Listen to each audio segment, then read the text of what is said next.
Hey, what's up YouTube? This is part 9 of the Integra build. If you didn't watch the last video, the motor is in now, so it's got a lot of work to do still. So first thing I'm gonna do is drop the tank, since I didn't get to that last time. I gotta take out the back seat. It's just a little 10mm bolt, and then that'll access to the actual fuel tank. So I'm gonna go ahead and start getting that going, and then show you what you need to do to drop the tank so we can get the other one in and figure out all the emissions and everything. So let's get going. Alright, so now we have access to the gas tank. Now that I took the back seat out, go ahead and take this out real fast.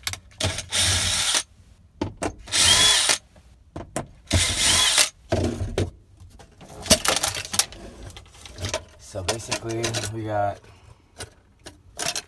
the return and the feed and then the wiring. So we're going to take all this off. So when I drop the gas tank, this will be connected. So it'll be easier for me to just take the lines out. So I'm going to go ahead and knock this out real fast. Alright, so I got everything disconnected up top. Now it's time to do the bottom. These are two 12 bolts right here that's holding the tank. And then the fueler neck, let's see if you can get that. Right there, there's two hoses right there that connect to the actual tank. So I'm going to have to take this cover off right here.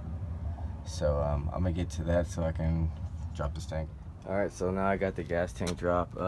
When I was dropping the gas tank, there was another clip that I had to take out. So I took that one out as well. And then there's two more clips for sensors for the smog system. Those are the two lines that I was talking about. Also, there's some clips right here for the harness to actually take it off. So basically got that dropped. Now I'm going to take off this exhaust system so I can start installing the shifter. So I'm going to go ahead and start knocking that out. Alright, so now we got our shifter in. As you can see, looks really good. It actually shifts very, very precise for a short shifter. I actually like it way better than the K20. This one just feels like way more mechanical and everything. So got that installed. Next thing I did run the line under so far to the tank. So I got that basically ready. That's going to the rear. I was gonna run the other line, but then I realized that vacuum line is already kind of pre-ran. So I'm just gonna reconnect it, get another hose, and then I'll connect that and then reconnect it to the new tank with a new vacuum line and everything. So other than that, I'm gonna probably install the half shaft, and that'll probably be the ending of this video. So I'm gonna go ahead and knock that out real fast. It's 3 bolts, 2 tapered, 1 not.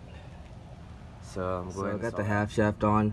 This is the non-taper bolt, so it's on the left side. The taper bolts are on the right side, so it's the top and the bottom. Make sure you don't get those confused, because if you do, you could kind of mess up the threads in the block. You don't want to do that because it's kind of tight space down here to try to rethread and everything. So that'll basically conclude this video. Just want to let you guys know. Stay tuned. Next video probably be dropping the tank in and doing a little wires. Hopefully we can maybe get this thing started. So please subscribe, like, ring that bell, and stay tuned. See you later.